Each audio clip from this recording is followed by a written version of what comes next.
Imaginez une autoroute à 6 voies traversant la campagne, mais où les fermes sont toujours vivantes. Aucun champ n'a été rasé.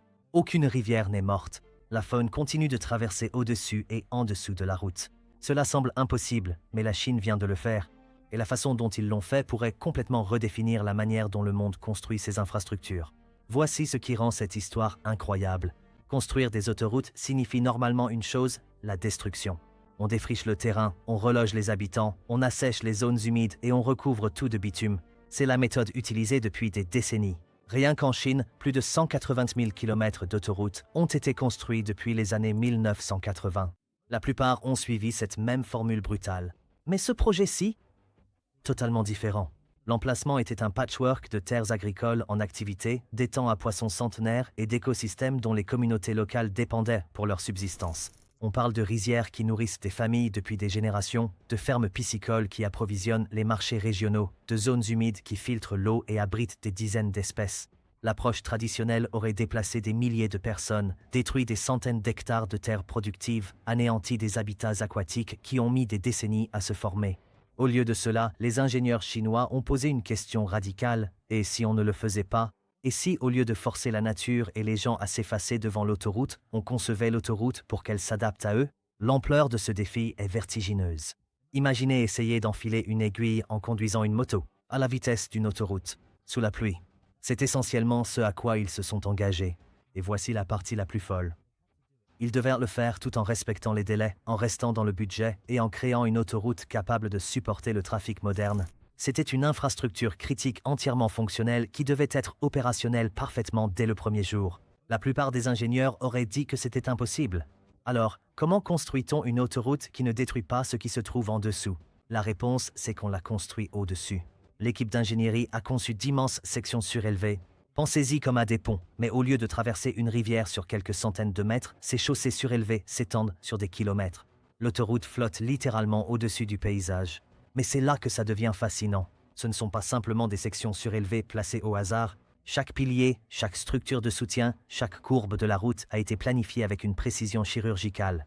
Les ingénieurs ont passé des mois à cartographier la zone à l'aide de drones, de satellites et de relevés au sol. Ils ont identifié chaque bassin piscicole, chaque canal d'irrigation, chaque parcelle de terre agricole productive. Ensuite, ils se sont livrés à ce que je ne peux décrire que comme la partie de Tetris la plus complexe au monde. Les piliers de soutien ont été placés dans de fines bandes de terrain entre les champs. Les sections surélevées ont été orientées pour suivre les contours naturels. Les piliers en béton eux-mêmes sont de véritables prouesses d'ingénierie. Chacun est conçu pour avoir l'empreinte au sol la plus réduite possible.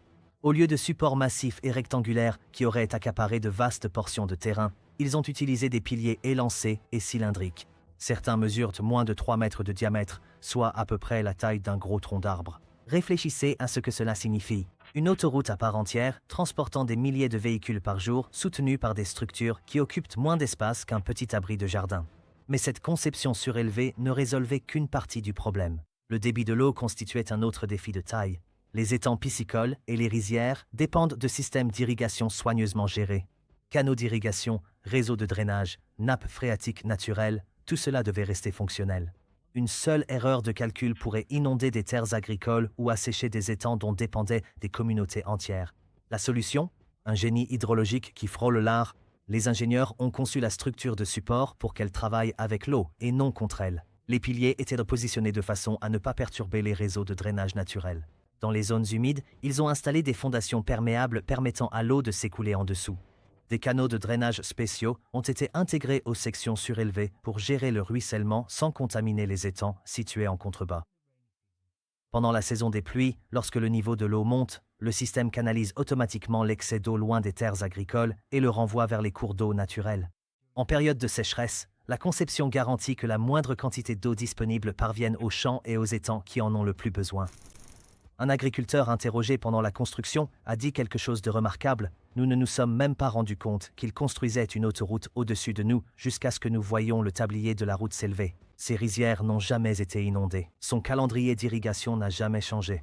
Il n'a perdu aucune récolte pendant les 3 années de travaux. Maintenant, c'est là que ce projet passe d'impressionnant à presque incroyable. Construire des infrastructures sans déplacer les habitants et les exploitations agricoles, c'est une chose. Mais qu'en est-il des animaux? La Chine est confrontée depuis des années à un énorme problème, les autoroutes qui fragmentent les habitats de la faune sauvage. Les animaux se retrouvent coupés de leur zone d'alimentation, de reproduction et de leurs points d'eau. Les routes de migration sont interrompues. Les collisions avec les véhicules deviennent une véritable épidémie. Des populations entières se retrouvent isolées et commencent à s'effondrer. Cette autoroute devait traverser des zones fréquentées par plusieurs espèces, dont certaines sont déjà menacées par la perte de leur habitat. La question n'était pas seulement comment ne pas leur nuire pendant la construction, mais comment s'assurer que cette autoroute ne détruira pas leur mode de vie pour les 50 prochaines années. La réponse, ce sont les corridors écologiques, mais pas de simples efforts symboliques comme on en voit parfois. Ici, on passe à un tout autre niveau. Les ingénieurs ont intégré plusieurs types de passages dans la conception de l'autoroute. Des ponts recouverts de végétation qui se fondent parfaitement dans le paysage naturel. Les animaux ne se rendent même pas compte qu'ils traversent une autoroute. Ils voient simplement une forêt ou une prairie continue. Des passages inférieurs conçus spécifiquement pour différentes espèces. Certains sont hauts et larges pour les grands mammifères. D'autres sont de petits tunnels pour les reptiles et les amphibiens. Des buses remplies d'eau permettent aux poissons et aux créatures aquatiques de circuler entre les cours d'eau connectés, même si une autoroute passe au-dessus. Mais construire ces structures n'est que la moitié du travail. Les animaux ne les utiliseront que s'ils se sentent en sécurité. Alors, l'équipe a travaillé avec des biologistes spécialisés dans la faune pour comprendre le comportement animal. Qu'est-ce qui pousse un cerf à traverser? Qu'est-ce qui les effraie? Comment guider les animaux vers des passages sûrs sans qu'ils se rendent compte qu'ils sont guidés? Le résultat, c'est un système qui utilise des éléments naturels, haies, alignements d'arbres et reliefs pour canaliser la faune vers les points de passage. Du point de vue de l'animal, il ne fait que suivre le chemin de moindre résistance à travers un territoire familier. Ils n'ont aucune idée qu'ils sont dirigés vers un passage supérieur spécialement conçu.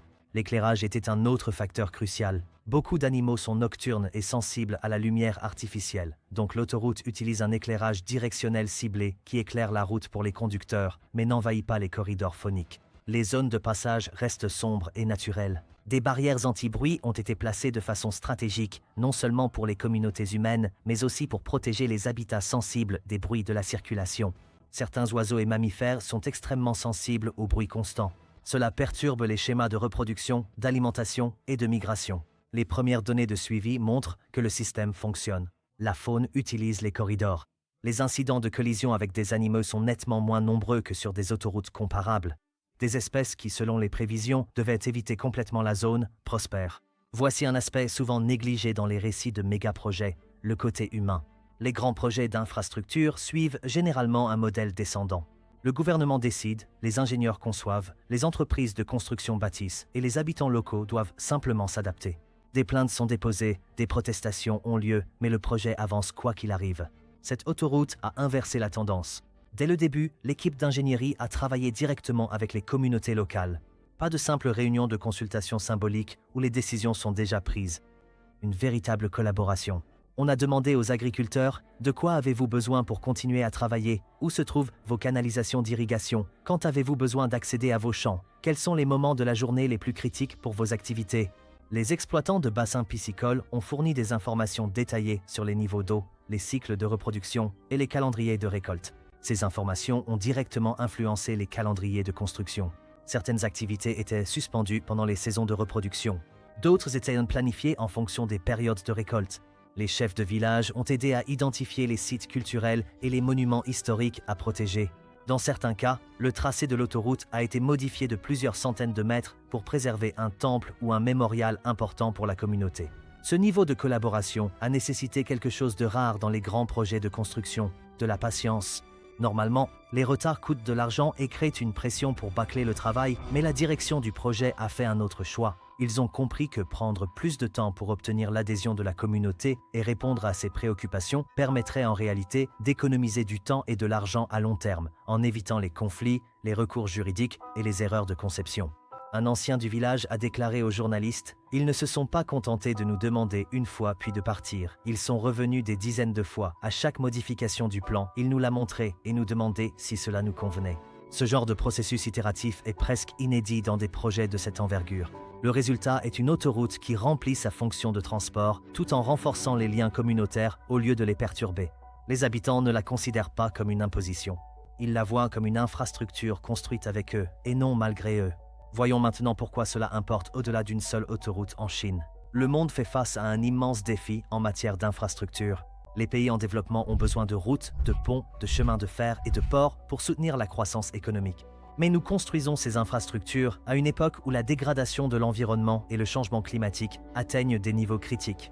L'ancien modèle dit qu'il faut choisir développement ou environnement, croissance économique ou préservation de la nature, emploi ou écosystème. Cette autoroute prouve que ce choix est faux. Des urbanistes et ingénieurs de dizaines de pays ont déjà visité le projet pour étudier ces méthodes. Des organisations internationales de développement intègrent ces enseignements dans leurs directives en matière d'infrastructure. Les universités l'utilisent comme étude de cas en ingénierie durable. Ce qui rend ce projet véritablement révolutionnaire, c'est qu'il démontre que des infrastructures durables sont possibles et réalisables. L'autoroute a été réalisée dans le respect du budget. Elle a été inaugurée dans les délais prévus. Elle remplit parfaitement sa fonction de transport, mais elle a aussi préservé les terres agricoles, protégé les écosystèmes et maintenu les moyens de subsistance des communautés. Cette combinaison de résultats était autrefois considérée comme impossible. Aujourd'hui, c'est un modèle éprouvé. Des pays d'Asie du Sud-Est, d'Afrique et d'Amérique latine prévoient d'énormes expansions d'infrastructures au cours des 2 prochaines décennies. Routes, chemins de fer, lignes électriques, réseaux d'eau. Des milliers de milliards de dollars de travaux de construction.